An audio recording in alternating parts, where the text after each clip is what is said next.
आज हम बात करने वाले हैं एक इंटरेस्टिंग टॉपिक पर। Who has the most potential to become the next god of destruction from universe 7। जैसा हम सब जानते हैं, लॉर्ड बीरस ने गोकू के पोटेंशियल को देखकर उसे कई बार बोला था कि वो अगला गॉड ऑफ डिस्ट्रक्शन बन सकता है, लेकिन गोकू ने हर बार मना कर दिया क्योंकि ऑब्वियसली गोकू के लिए फाइट करना एक पैशन है, जॉब नहीं। फिर ड्रैगन बॉल सुपर मांगा के चैप्टर 68 और 69 के बाद हमने देखा कि बीरस ने वेजिटा को सिखाया डिस्ट्रक्शन टेक्निक, और सब फैंस ने सोचा बस वेजिटा ही अगला गॉड ऑफ डिस्ट्रक्शन होने वाला है। लेकिन क्या वो सही चॉइस है, या यूनिवर्स 7 में और भी है जिसके पास ये डिवाइन टाइटल लेने के पोटेंशियल है? चलो आज हम रैंक करते हैं सबसे पोटेंशियल कैंडिडेट्स को, और लास्ट में मैं अपनी पर्सनल ओपिनियन भी शेयर करूंगा, तो वीडियो को एंड तक जरूर देखें। तो पहले बात करते हैं कि गॉड ऑफ डिस्ट्रक्शन बनने के लिए क्राइटेरिया क्या है। सबसे पहले गॉड ऑफ डिस्ट्रक्शन बनने के लिए सिर्फ पावर ही काफ़ी नहीं होती। इमेंस स्ट्रेंथ, स्ट्रेटेजिक माइंड और एक ऐसा हार्ट जो बिना इमोशन के डिसीजन ले सके, क्योंकि ये रोल एक यूनिवर्स के बैलेंस के लिए होता है। और ज़्यादातर पोटेंशियल कैंडिडेट्स हमें मिले थे टूर्नामेंट ऑफ पावर के दौरान, तो हम अपनी रैंकिंग वहीं से स्टार्ट करते हैं। तो नंबर 10 पे है मास्टर रोसी। मास्टर रोसी भले ही ओल्ड है, लेकिन उन्होंने टूर्नामेंट में दिखाया कि एक्सपीरियंस का काफ़ी रिप्लेसमेंट नहीं होता। उन्होंने थोड़ी देर के लिए अल्ट्रा इंस्टिंक्ट का भी ग्लिम्स दिखाया था, लेकिन एज के साथ उनका स्टेमिना और माइंडसेट दोनों कम हो गया है, और ऑनेस्टली वो थोड़े परवी भी हैं।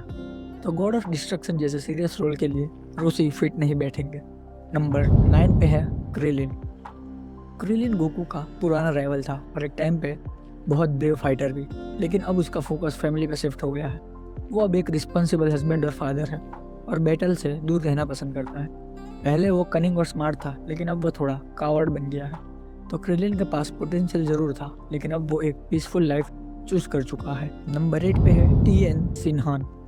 टीएन एक डिसिप्लिन और फोकस मार्शल आर्टिस्ट है। टूर्नामेंट ऑफ पावर में उसने स्मार्ट स्ट्रेटजी से ओपोनेंट्स को एलिमिनेट किया था, लेकिन टीएन का दिल थोड़ा सॉफ्ट है। वो पावरफुल है, पर गॉड ऑफ डिस्ट्रक्शन के लिए उसमें वो कोल्ड एटीट्यूड नहीं है। ऑनेस्टली वो सुप्रीम काइट बनने के लिए बेहतर कैंडिडेट है। नंबर 7 पे है एंड्रॉइड 18 और 17। एंड्रॉइड 18 बहुत पावरफुल है, स्टेमिना लिमिटलेस है और मार्शल आर्ट्स में भी एक्सपर्ट, लेकिन अब उसका फोकस फैमिली पे है, स्पेशली क्रिलिन और मेरन पे, इसलिए वो डिस्ट्रक्टिव रोल के लिए इंटरेस्टेड नहीं होगी। वहीं एंड्रॉइड 17 ने सबको शॉक कर दिया था टूर्नामेंट ऑफ पावर में। उसका स्ट्रेटेजिक थिंकिंग और कामनेस ने यूनिवर्स 7 को बचाया, लेकिन एक एंड्रॉइड होने की वजह से उसका पोटेंशियल इंस्टिंक्ट्स लिमिटेड है। तो दोनों ही ग्रेट फाइटर्स हैं, but not perfect for God of destructions. Number 6 पे है गोहान। गोहान के बारे में क्या ही कहें, सबसे ज़्यादा हिडन पोटेंशियल इसी के अंदर है, लेकिन प्रॉब्लम ये है कि वो अपनी फाइटिंग स्पिरिट लूज कर चुका है। अब उसके लिए फैमिली और पीस सबसे इम्पोर्टेंट है। Dragon ball super hero movie में हमने उसका अल्टीमेट फॉर्म देखा, लेकिन उसके अंदर डिस्ट्रक्शन का इंटेंट है ही नहीं। तो गोहान एक पावर हाउस है, लेकिन ब्यूरस का रिप्लेसमेंट नहीं। नंबर 5 पर है Broly. Broly the raw definition of power. उसके अंदर इतनी एनर्जी है कि वो एक प्लेनेट डिस्ट्रॉय कर सकता है बिना सोचे समझे, लेकिन प्रॉब्लम यही है, बिना सोचे समझे। ब्रोली के अंदर कंट्रोल की कमी है। गॉड ऑफ डिस्ट्रक्शन को इमोशनल स्टेबिलिटी चाहिए, और ब्रोली अभी भी अपने एंगर को हैंडल नहीं कर पाया।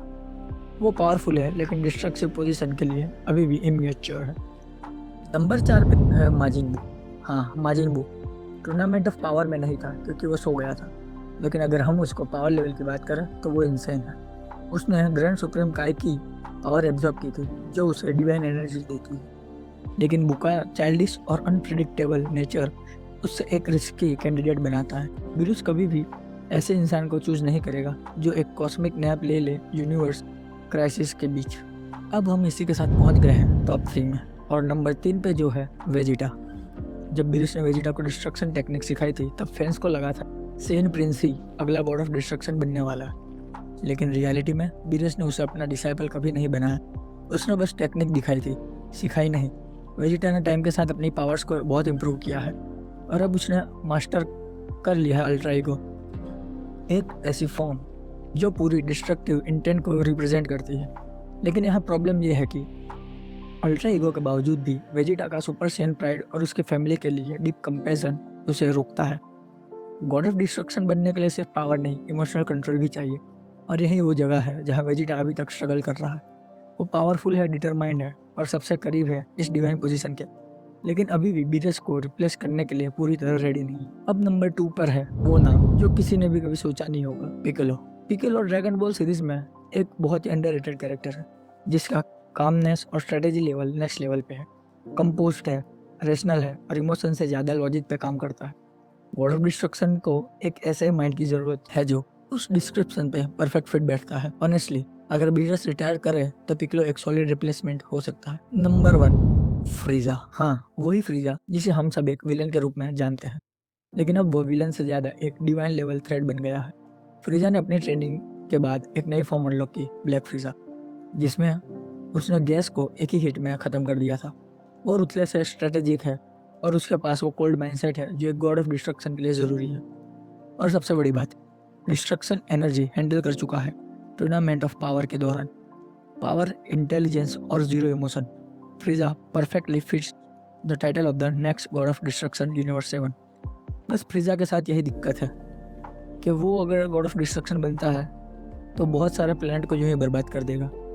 इस पूरी लिस्ट के सब कैंडिडेट्स में से मुझे लगता है कि पिकोलो और वेजिटा दोनों ही सबसे ज़्यादा सूटेड है नेक्स्ट गॉड ऑफ डिस्ट्रक्शन बनने के लिए। दोनों के पास पावर भी है, माइंडसेट भी है और वो बैलेंस भी समझते हैं जो एक डिस्ट्रॉयर के लिए ज़रूरी है। लेकिन अगर हम अपने रिसर्च के हिसाब से देखें तो नंबर 1 पर फ्रीजा दिखाई देता है, क्योंकि मल्टीवर्स में कई ऐसे गॉड ऑफ डिस्ट्रक्शन हैं जो फ्रीजा जैसे हैं, कोल्ड, रूथलेस और कैलकुलेटिंग। बस डिफरेंस ये है कि उन्हें कंट्रोल में रखता है जेनोसामा। अगर पर्सनल चॉइस की बात करूँ तो मेरे वोट में पहले नंबर पर आएगा पिकोलो, दूसरे नंबर पे वेजिटा और तीसरे नंबर पे फ्रीजा। लेकिन आपको क्या कहना है कमेंट सेक्शन में अपने ओपिनियन जरूर बताएं। अगर आपको ये वीडियो पसंद आया तो लाइक और सब्सक्राइब करना मत भूलना।